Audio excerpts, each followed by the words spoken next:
This ain't just a channel, this is BBTV. Sometimes the music, it doesn't come from momentum. Sometimes it comes from stillness you didn't ask for. Tonight's Jukebox Journey isn't about a genre or charts. It's about what happens when a young artist is forced to stop moving physically, creatively, and has to decide what gets built in the quiet. This is the story of Forrest Frank. He's a young'un, I know, but it's an incredible story if you ask me. A broken back, a season of faith, and how that pause led to a song called Lemonade. Yeah, it's fitting. Let's talk about the moment everything changed. A boss be rising, BBTV's igniting, turn the volume up, yeah, the whole world's invited. From the gravel road to the neon dream, she built an empire out of broken wings. Boss be rising, sky ain't even the ceiling. When she hits go live, everybody feels it.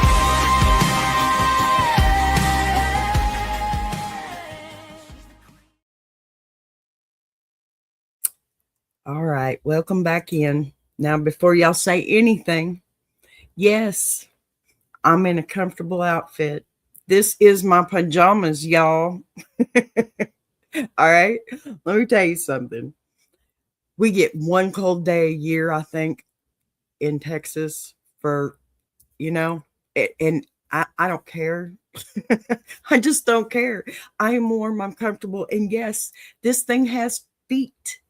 I have pajamas with feet on. And guess what? The back zips up too. Amen. Well, hello there. Who I got here? Hi, Chris. Good to see you. Thanks for being here. All right. So welcome in, everyone. If you're new here, this is Jukebox Journey. And before we go any further, I want to tell you exactly what this space is and what it isn't. Okay. This isn't a genre show. It's not a chart rundown, and it's not about nostalgia for nostalgia's sake. Here on Jukebox Journey, hi, it's Rosie. Good to meet you. Happy to have you. Welcome in. Please shout out. You got it. Definitely, Rosie. There you go, honey. Y'all get in there, find Rosie, get over there and check it out. I take care of the elderly caregiver 20 years supporting residents with Alzheimer's. Thank you, Chris. Thank you so much for that. I appreciate you. You are very welcome. It's Rosie. Oh, thank you. That's very sweet for you to say. Okay. So here on Jukebox Journey, we follow people, okay, not playlists. And we look at real human connections behind the music, who crossed paths with who and how they met, what shifted because of that meeting, and what came after. Sometimes that connection is collaboration. Sometimes it's conflict. And you know what? Sometimes it's family and faith or injury and loss or a moment that forces everything to slow down, whether you're ready or not. We don't do discographies here, really. Okay. We don't do group artists because they sound alike, and we definitely don't rush past the hard parts to get to the highlight reel. This show exists because music doesn't come from just nowhere. It comes from lived life. And, when you understand the relationships behind a song, the pressure, the pause, the belief, pardon me, my granddaughter's here. I hear her hollering. So it stays longer, right? Tonight's journey is one of those stories. It centers on Forrest Frank and a season where movement stopped physically and creatively, and stillness kind of took over. A season, shaped by faith and family and recovery. And out of that stillness came work that carries gratitude instead of bitterness, reflection instead of noise. And one of the outcomes of that season is a song called Lemonade. Now, if you've watched any of our shows, especially our Ladies Diary, I have the most special co-host, Miss Davina Lyons, Mama Lyons. She stepped into this, and the first thing she talked about was lemonade. And this one had me thinking about her today. Love this woman. And lemonade it's amazing. Just the concept. It doesn't have to be just the song. It doesn't have to be because Mama Lion said it. It is the concept. You have to find the good in the bad. Otherwise, it's going to drive you nuts, right? So we're going to talk about why that song matters, not as a trend, but as a reflection of what happens when someone chooses to build, you know. Aw, thank you. Bye, it's Rosie. I got you shouted out, honey. But before we break that down, though, I really want to anchor tonight in something that reminds us why these stories matter in the first place. Because music doesn't just change an artist, okay? It changes listeners. And sometimes the most honest perspective comes from someone who lived long enough to recognize faith, gratitude, and growth when they see it. Pardon me, I have to have a drink here. You'll have to forgive me. I'm still recovering from losing my voice and everything. It's also that season in Texas. We have 2 springs instead of a spring and a fall. So, now, before we go any further, I want to ground this in something real, because when music carries faith and recovery and gratitude, it doesn't just land on playlists. It lands in people's lives, especially people who've lived long enough to know what it means to lose momentum, rebuild trust, and find, how old am I respectfully? I am 54 years old. Thanks for asking. So, rebuild trust, find people you didn't expect. We got a letter from a woman who's close to my age, very close. In fact, I think she is my age. She didn't write this as a super fan, okay? She wrote it as someone who has walked through life, watched younger generations struggle, and felt genuinely thankful that someone she admires made it through the hard part. So I'm going to let y'all hear this letter real quick. I'm 54 years old, and I don't usually write letters like this. I've lived long enough to know better than to put people on pedestals. But I also know when something good deserves to be acknowledged. I started listening to Forrest Frank's music during a season when I was trying to reconnect with my faith. Not in a loud way, but in a quieter, more honest one. What struck me wasn't just the sound. It was the peace behind it.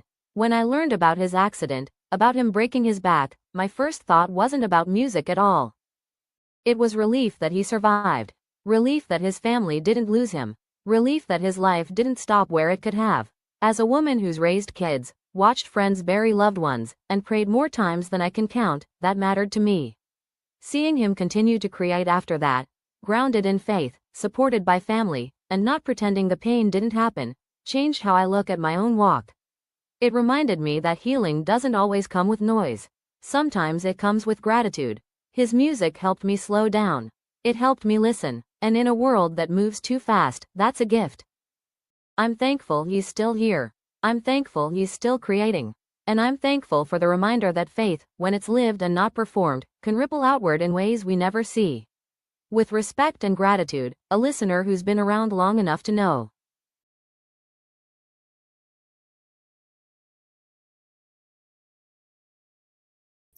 I just want to say I should probably turn the mute back on. No, sorry. Thank you for this letter, seriously, because I think what you wrote really isn't fandom. It's recognition. And that distinction matters when we're talking about faith. Gratitude. Okay. The kind of admiration that comes from having actually lived someone's life or some life, what stayed with me most, okay, was that when you learned Forrest Frank broke his back, your first response wasn't about his career or his music or what might come next. It was relief. Relief that he survived it. Relief that his family didn't lose him or he didn't lose, functions. Just relief that the story didn't end in the place where it very easily could have. And that tells me exactly why this conversation belongs here. Because this isn't a success story first. It's a sequence story, just like all of our others. A physical injury like that, it doesn't interrupt a body, it interrupts momentum and identity and independence and speed all at once. And when you're young and gifted and moving fast, stillness can feel like punishment, but stillness is also where clarity has a chance to survive. What I hear in Forrest Frank's work since that season is not urgency or proving or performance, it's grounding, it's steadiness. It's music that doesn't sound like it's trying to convince anyone of anything. And that's usually the first sign that faith is being lived instead of performed. Faith that's lived doesn't shout, it settles. And you can hear that across his catalog. Not perfection, not polish for the sake of image, but presence, reflection, and definitely gratitude that doesn't pretend pain ever existed. When you talk about how his faith and family centered life changed your own walk, I understand that completely.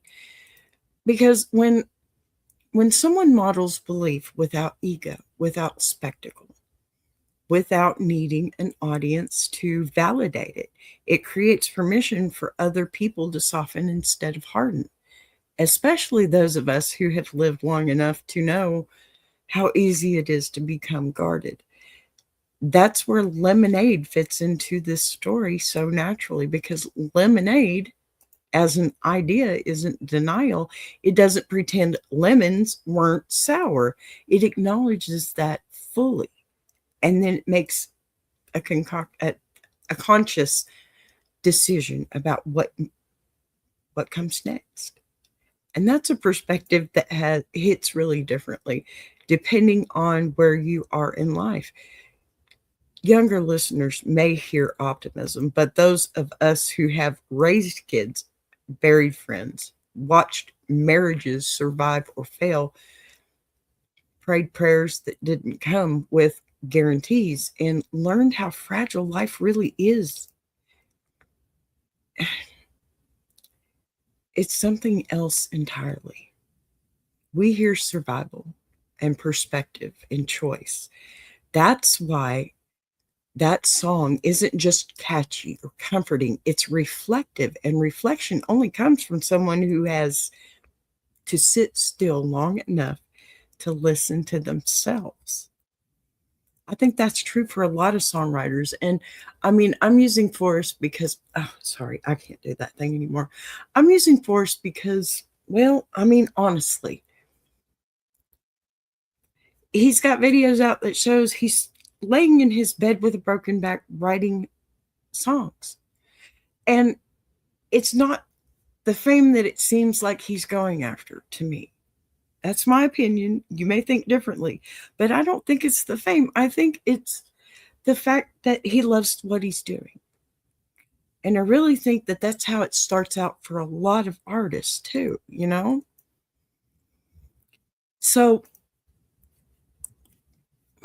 sorry. Okay. What's important here, I think, though, and again, this is my opinion. I am not by any means, I don't, I love music. That's all I need to tell you. Okay. Because if you love music, you'd understand where I'm coming from with this. My whole thing is showing that these artists are human too, because I think we forget that so often. We really do. And they have situations that we have common ground with these people. I think that's one thing that they lose too, is just as soon as they realize that the common ground is not so common anymore because their life changed, not because ours did. I think that becomes really important too. And I don't feel like this young man is doing that. And yes, the fact that his music is faith-based, it does make a big difference when you're looking through, a microscope probably. But my issue here is that when I listen to music, I don't think about the person as their politics or their religion or anything like that.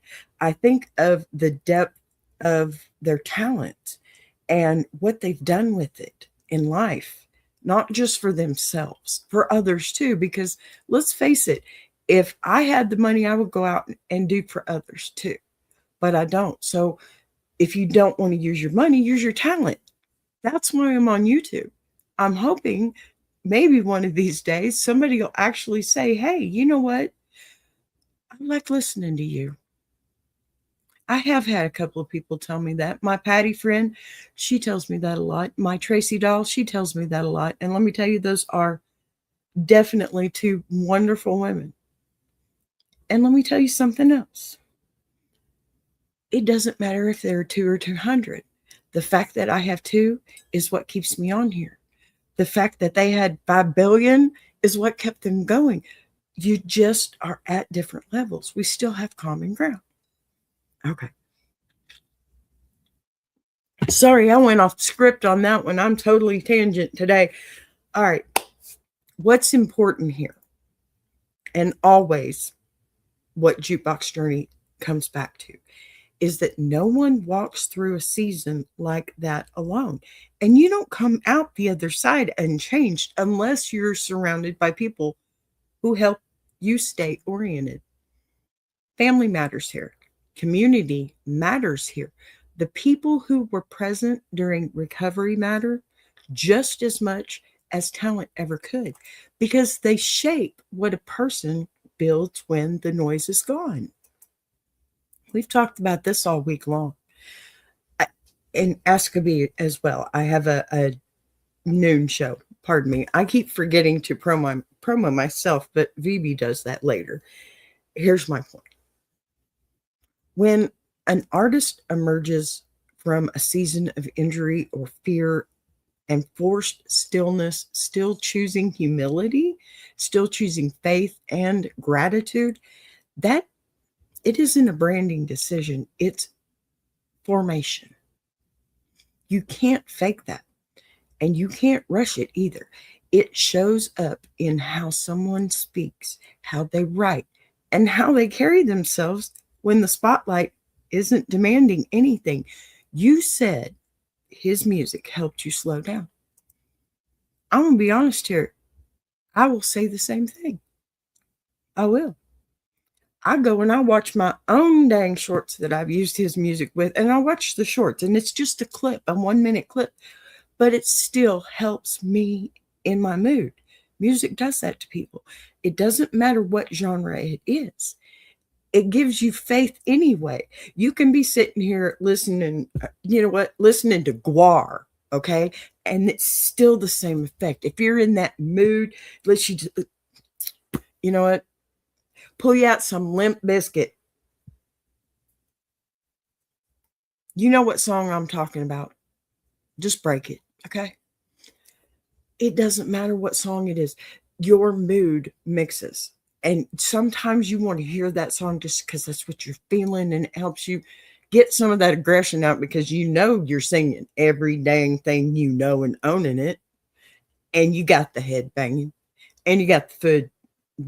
Well, I've seen my husband mosh. Let's just put it that way. Here's the thing. Okay? And I want to stay on this for a moment, because in a world that rewards speed, slowness is resistance. Okay? Reflection is resistance. Peace is resistance. And music that offers those things without demanding anything back becomes more than entertainment. It becomes companionship. My whole point. I can go and listen to some Dolly Parton, and it's not going to have the same effect on me as Metallica. Okay? And yes, I listened to both avidly. My first concert was Metallica. Guess what my second concert was? You thought it was Dolly. No, it was Metallica again. Okay? Faith No More opened up for them, and Guns N' Roses was on the backside. And I've been to a billion since then because that was the best. But that's not what we're talking about here. Okay, that's why stories like this belong on Jukebox Journey. Not because they're dramatic, but because they're honest. Because they show us how belief shows up after the headlines fade, after the injury, after the fear, after the prayers. And that didn't come with certainty. That's where faith actually lives. You also said something in this letter I want to make a point of. It deserves to be said out loud, okay? That you're thankful he's still here. That's not misplaced or sentimental. It's appropriate, right? Because we don't talk enough about being grateful not just for what an artist creates, but for the fact that they survived long enough to keep creating at all. Life is fragile, bodies are fragile, and none of this is guaranteed. And when someone comes back from a place where the story could have ended and chooses to build instead of retreat, that deserves respect. Think about our football players, okay? Think about that. Every single time we're watching a game and somebody gets injured, you're going to flip your wig because, oh my God, that's my team. Oh my God, that's my quarterback. That's my running back. No, see, you get it. Okay. What I see in Forrest Frank's work is not someone trying to lead or persuade, but someone walking his own path openly and imperfectly. Absolutely. And people recognizing themselves in it. And that's influence without force, testimony without performance. And just, I should probably say this, and I'm sorry I haven't yet. Waiting a little further in on this before with riffing for some reason. I'm trying to practice so I don't have to have so much script. But here's the thing, okay? Forrest Frank, for those of you who do not know it, has videos on his YouTube, on his TikTok, all that stuff of him on a skateboard, landing and breaking his back. Now, he was still moving. It did not paralyze him, but it doesn't matter. In the back, it can be a teeny tiny chip and still paralyze you. We know this already, right? We know this. Hi, Kyle. Good to see you. Thanks for coming. So when you say faith changed your life, I don't hear exaggeration. I hear reflection, because faith that is lived quietly tends to ripple outward in ways the person living it may never see. And maybe that's the most powerful part of this story. Not the song, not the platform, not even the moment, but the reminder that healing is possible, gratitude can coexist with pain, and that faith doesn't have to be loud to be real. And that sometimes is the greatest gift an artist gives, isn't a hit record, okay? But proof that after everything stops, something honest, pardon me, I need to enunciate, can still be built. And that is worth honoring, at least to me. Okay. So I do have a good story here. Quite a bit to talk about, Mr. Frank. Let me get this going here. One moment. I don't know why it's taking me any longer. Okay, here we go. Now, before the injury, before the pause, before faith became something people could point to from outside, there was momentum. And momentum has a way of convincing a person that movement equals purpose, especially when youth, talent, opportunity, and affirmation arrive at the same time. Because when things are moving quickly and doors are opening, speed itself can start to feel like confirmation. In that season, what stands out isn't just the music behind or being made, but the pace of life surrounding it, the sense that everything is unfolding forward without interruption, and that forward motion can be intoxicating. But not because it's wrong, but because it's easy. When you're moving fast, you don't have to sit with uncertainty. And when you're producing constantly, you don't have to listen too closely to the quieter questions that tend to wait until the noise dies down. You know what? That's true for YouTube too. I know my creators know what I'm talking about here. So, identity begins to braid itself together with output. Productivity starts to feel like proof, and faith, when it's present, it often lives alongside the work rather than underneath it. Not because it isn't sincere, too many S's in that one, sorry, but because it hasn't yet been tested by stillness. That's not a flow or a flaw unique to any one person either. It's a pattern. It shows up again and again when life is generous with momentum. In those early stretches, relationships still matter. Family, collaborators, community, but they often operate in the background, providing support while the spotlight stays fixed on what's being built and quickly isn't happening. So, what's important to understand about the part of the story, this particular part of the story, it is not that nothing was broken yet. Okay, there was no public crisis, no collapse, no moment where anyone could point and say, this is where it all went wrong. There was simply a young artist living inside forward motion, doing what young artists do when the road is open and the future feels expansive. And that's what makes this season essential to the story, because without acknowledging the speed that came before, it's impossible to understand the depth of what came after. Momentum feels like security until it disappears, and continuity feels guaranteed until it isn't. Most people don't realize how much they rely on movement until they're forced to stop. It's pretty cut and dried in that situation there. It's absolutely being forced to stop. But in a culture that rewards acceleration, stillness can feel like stagnation. And slowing down can feel like losing ground. But before the break, slowing down wasn't part of the equation at all. Life was happening at a pace that didn't demand reflection, and reflection tends to wait patiently until it's unavoidable. Faith is the season, in this season, isn't absent though, okay, but it's quiet. It's often unexamined, woven into daily life without being, interrogated, because there hasn't been a reason to ask what holds when everything else is stripped away.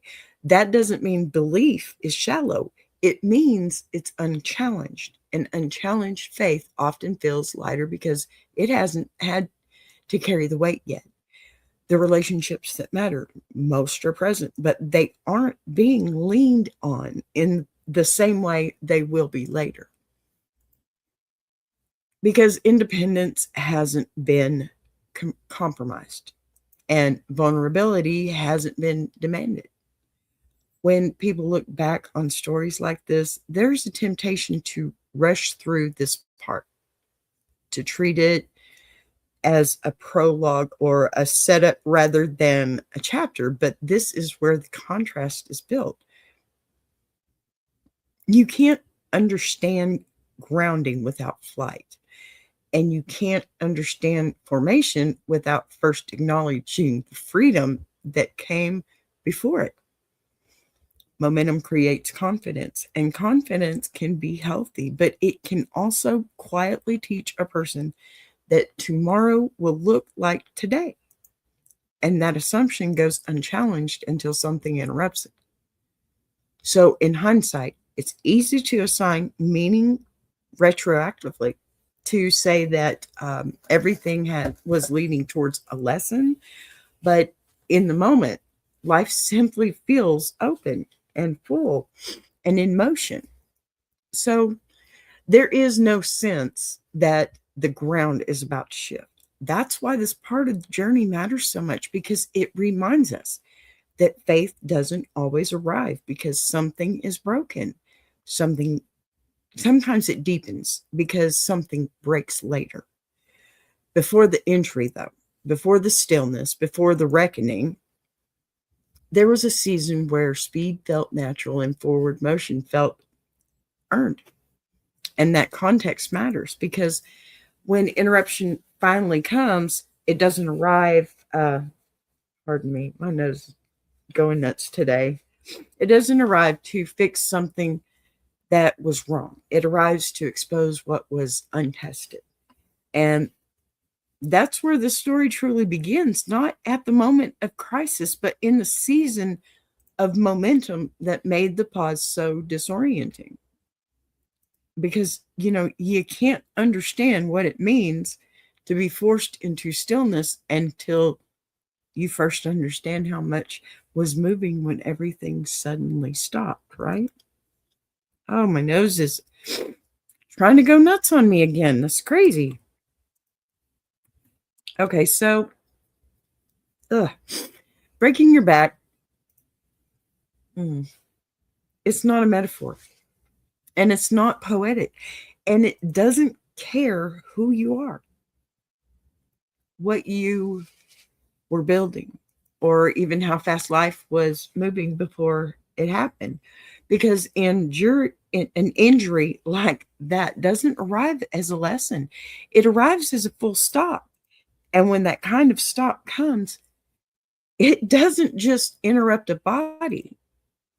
It interrupts identity and momentum and independence and certainty all at once. And a few more ands in there, I'm sure. What was once automatic becomes fragile. What was once assumed becomes conditional. And suddenly the future is no longer something you chase, but something you wait for.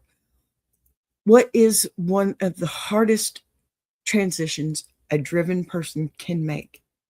Stillness that's chosen feels different than stillness that's forced.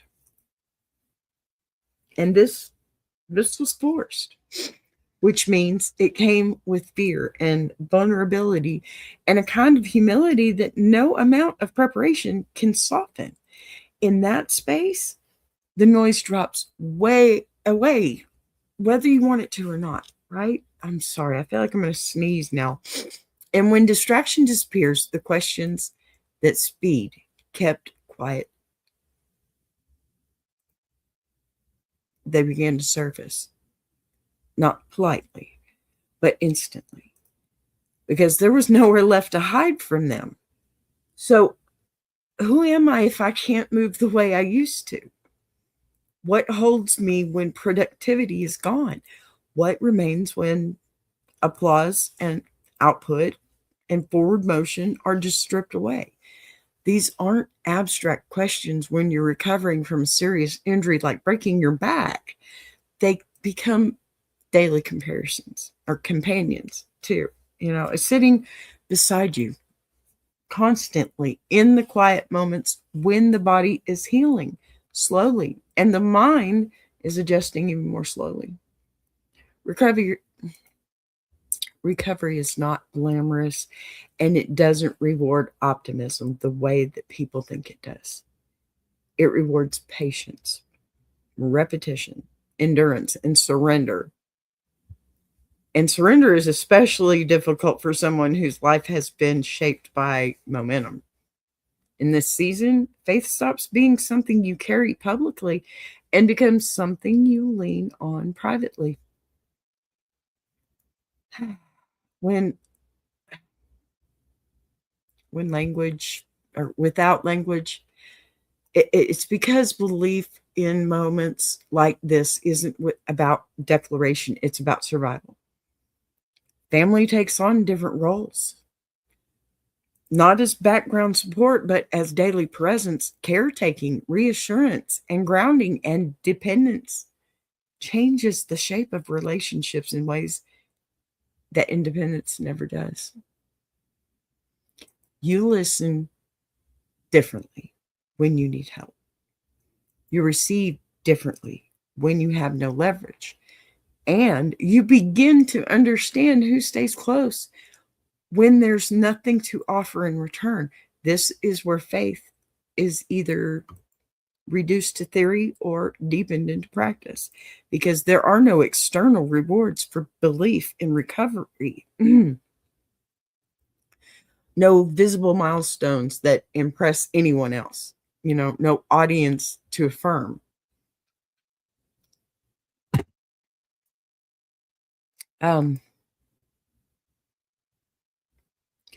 Just quiet decisions made day after day to keep going without guarantees. And that's a rough place to be. It is. So the body heals slowly, right? Identity heals on its own timeline. And that timeline is rarely efficient or linear. There are setbacks, frustrations, and moments where progress feels invisible. And visibility is something many people mistake for failure, especially in a culture that treats visibility as proof of worth. But invisibility is also where formation happens. Because when no one is watching, the only thing shaping you is what you choose to carry. This is the season where faith, if it survives, becomes anchored instead of ornamental, because it has had to bear weight instead of being admired. It's also the season where gratitude begins to change shape, not as a reaction to success, but as a response to survival. And those are two very, very different things. Gratitude, born from survival, doesn't deny pain. It acknowledges it fully and then chooses not to let it have the final word. What's important here is that this wasn't a moment where everything suddenly made sense. Recovery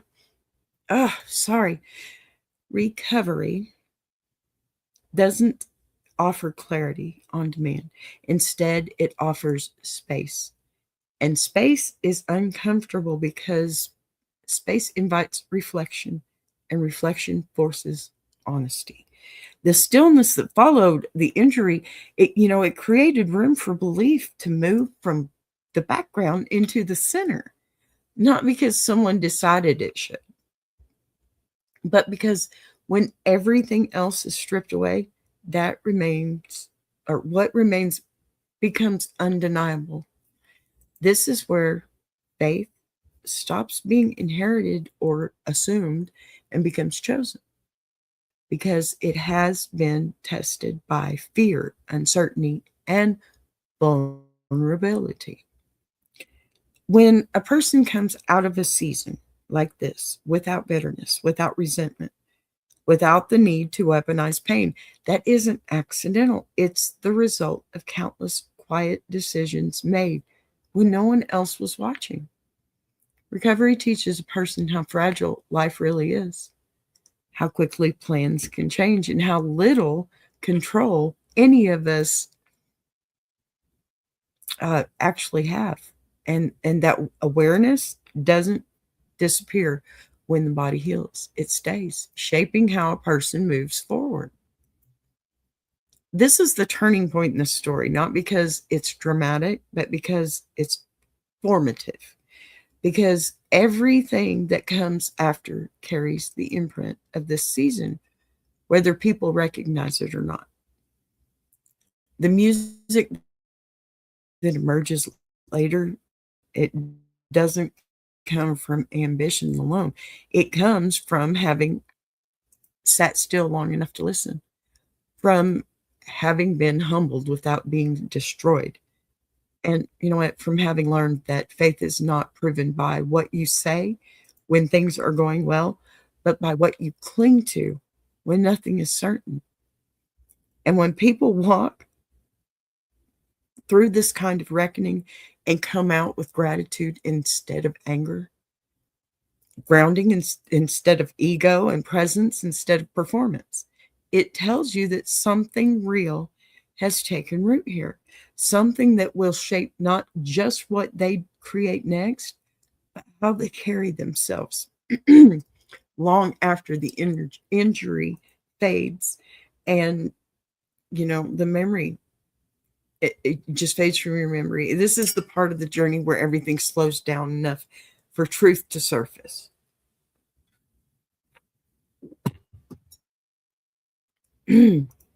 Sorry.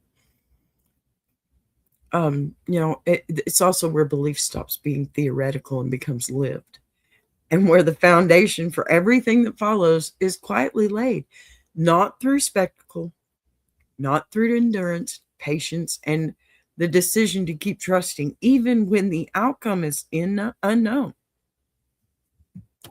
All right, y'all. Pardon me, just grabbing my problem solver. Go lay down and leave me alone. Don't you dare bark. Now, I'm going to take a little break, give me some more tea, and fix this voice up a little bit. Y'all listen to this really cool song. I wrote it. It's about me. Thanks.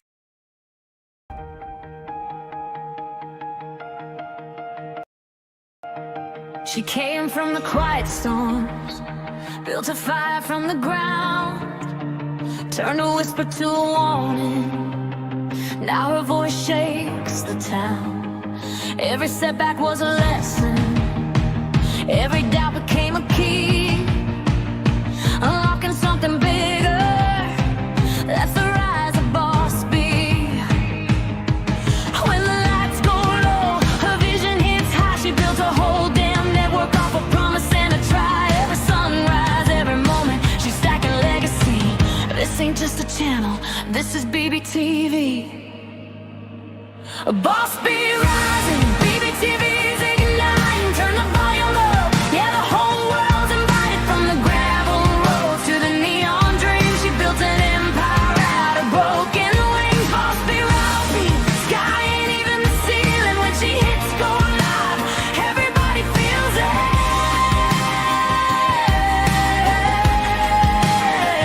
She's the queen of the comeback, the storm in the stream, crafting stories out of heartbeats, making visions out of dreams. Got thunder in the hustle, got a voice that cuts clean. Every mic she touches turns the power unseen. So let further spin the numbers, let the views rise slow or fast. Boss B doesn't measure wins by echoes of the past. This moment is a pivot, this season's history. Bow down to the founder of the BBTV dynasty. Boss B rising, BBTV's igniting. Turn the volume up, yeah, the whole world's invited. From the gravel roads to the neon dream, she built an empire out of broken wings. Boss B rising, sky ain't even the ceiling. When she hits go live, everybody feels it.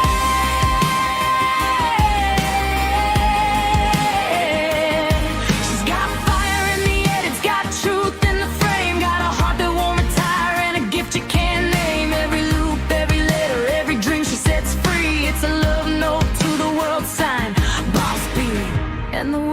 keeps watching as the numbers climb, but she's counting all the moments, not the dollar signs. From the late night grind to the daylight scene, she's building something bigger than the algorithm's dream.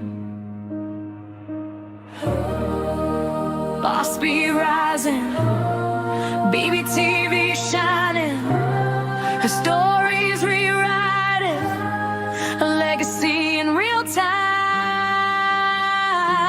Boss be rising, BBTV's igniting, turn the volume up, yeah, the whole world's invited. From the gravel roads to the neon dreams, she built an empire out of broken wings. Boss be rising, sky ain't even the ceiling. When she hits go live, everybody feels it.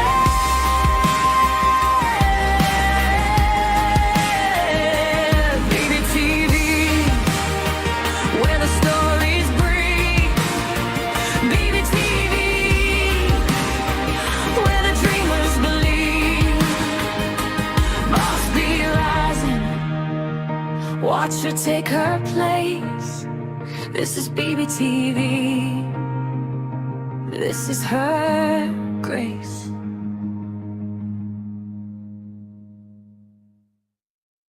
Join Boss B for Ask a Bee Monday through Friday, 12 noon Central Standard Time and Jukebox Journey every Saturday, 8 p.m. Central Standard Time.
So when movement slowly returns and the body begins to heal, the world expects momentum to pick back up as if nothing happened. But the truth is that after a season of forced stillness, speed doesn't feel like the same anymore, you know? And because once you've had your independence interrupted, you carry that knowledge forward whether you want to or not. Recovery doesn't reset a person to who they were before the break. It reshapes how they move afterwards. And that's where this part of the story becomes less about injury and more about relationship. So relationship with faith and with family, with work, and, with the meaning attached to creating at all. What's different here is not just that music resumes, but that it resumes from a different center of gravity. One that's been recalibrated by vulnerability and dependence. Now, when someone has had to rely on others physically and emotionally and spiritually, it changes how they listen and how they collaborate and how they approach the act of making something public again. In this phase, family isn't just support, it's context. And community isn't just encouragement, it's accountability. And you know what? Faith isn't a companion to work. Companion to the work. It's the framework beneath it. This is where songs stop sounding like momentum and start sounding like reflection. Not because ambition disappears, but because ambition has been reordered. The need to rush is replaced by the need to be rooted. Pardon me. I'm thinking about my computer needing rebooting, apparently. But rootedness, it changes everything about how art is formed. When you've spent time in recovery, silence becomes familiar instead of threatening. And that that familiarity, it carries into the creative process. Writing doesn't come from urgency, not anymore. It comes from listening. And listening, when it's practiced honestly, reveals things that speed never allows space for. This is where gratitude begins to surface, not as a reaction to success, but, as a posture towards life itself.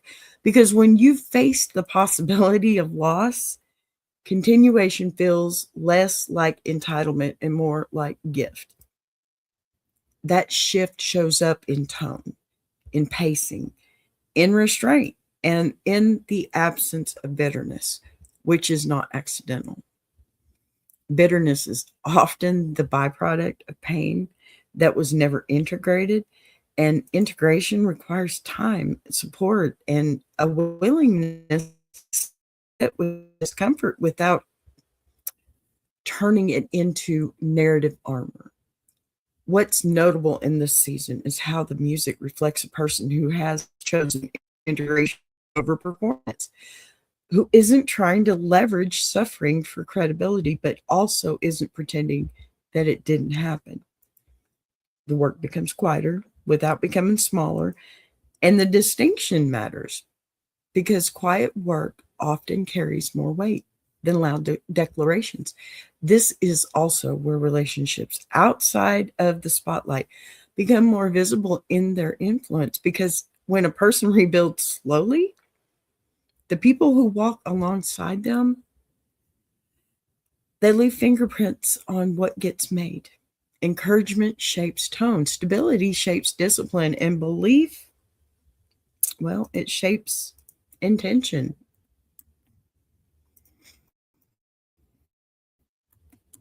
Um, Intention, it shapes outcome. This is not a solitary comeback story. It's a communal one. Even if the community doesn't always see itself reflected in the final product. The decision to return to creating is not driven by pressure here, but by alignment. Alignment between belief and behavior, between message and method. That's why the music doesn't sound like it's chasing relevance. It sounds like it's honoring continuity and honoring the fact that life kept going even when everything else stopped. In this phase, faith becomes visible not because it's announced, but because it's consistent. And consistency is often the clearest evidence of transformation. The absence of spectacle, it's not a lack of conviction.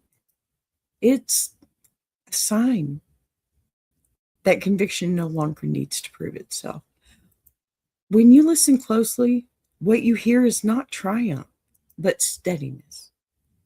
And steadiness is something that can only be learned through instability.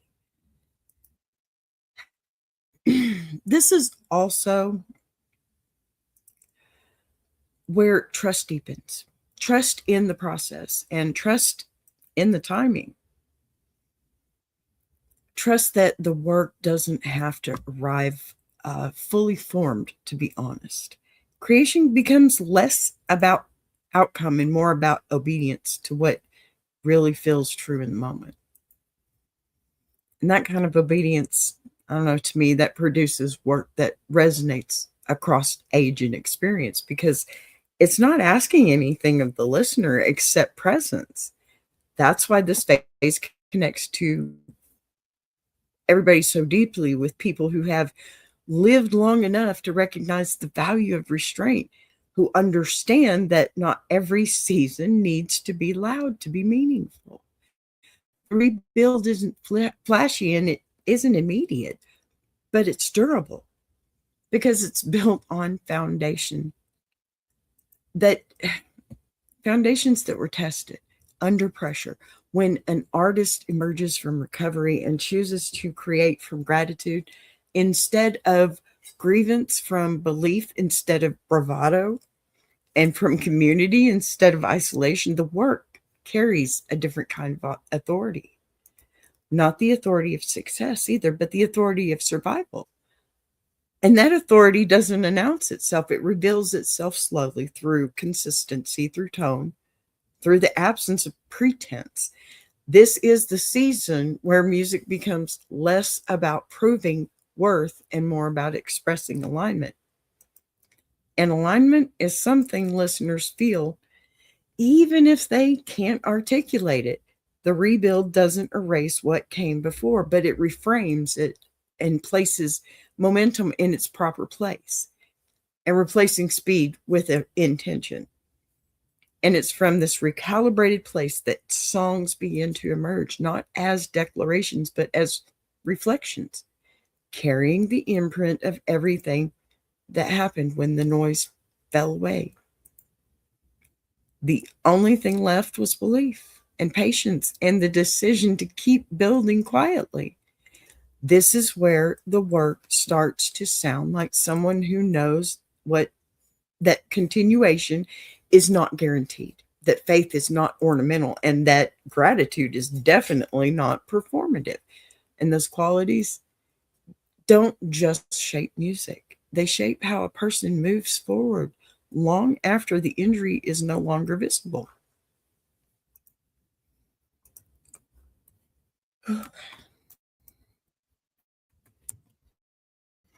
So, what makes the arrival of Lemonade? Okay, it mattered. Let me start that again. What makes the arrival of Lemonade it mattered? It isn't that it exists, okay? It's that it sounds like the natural conclusion of a long internal conversation. Rather, internal conversation rather than a reaction to pain. Because by the time this song appears, the story is no longer about recovery alone. It's more about what someone chooses to carry forward once recovery is possible. When people hear lemonade, they often talk about positivity and perspective or optimism.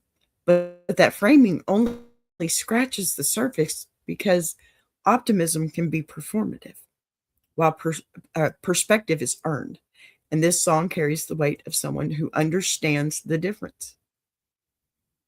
Lemonade doesn't pretend the lemons weren't sour, and it doesn't rush past the cost of what happened. Instead, it acknowledges loss and interruption and vulnerability without letting them all become identity.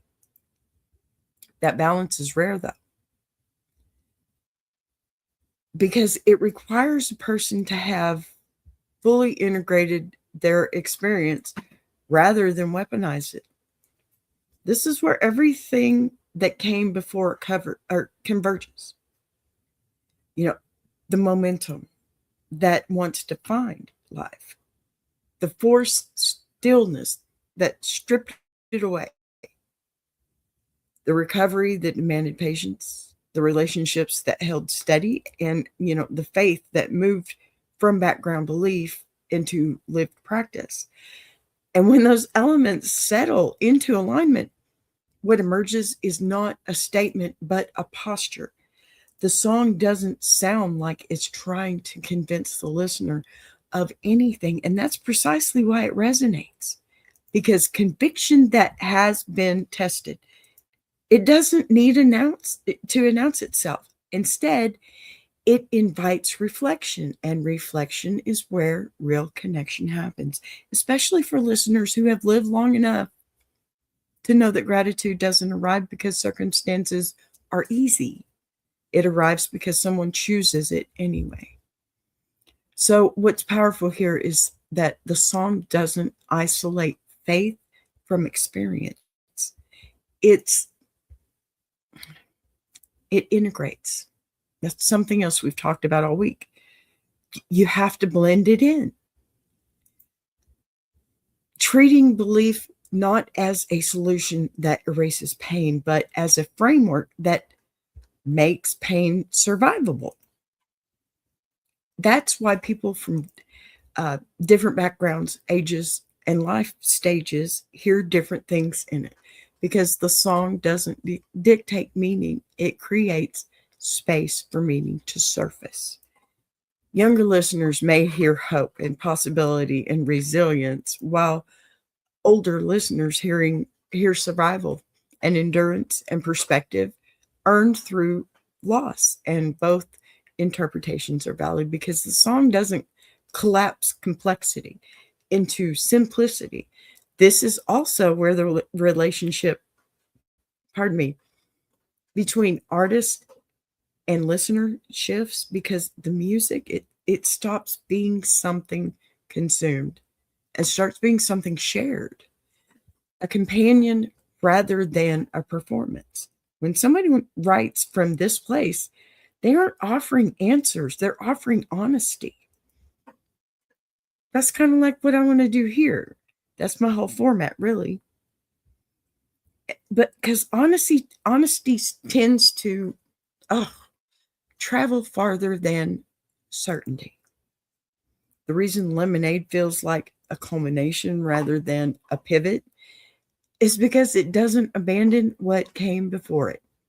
It absorbs it, carrying the imprint of injury, recovery, faith, community, without centering any one of them as spectacle.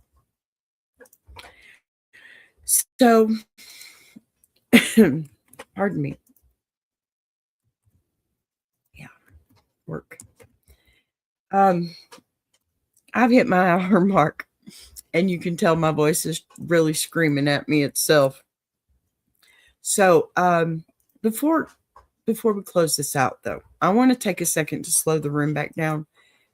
Tonight wasn't about a catalog or a genre, okay? It was about a moment, about what gets built when life forces stillness, and how faith, family, and gratitude can reshape the work that came after, okay? That's what Jukebox Journey is always here to do. Follow the human thread and let the music sit where it belongs. As we wrap up, I do want to let you know what's coming up next around here. Sorry, VB will be back with updates and loops you can let run while you go about your day.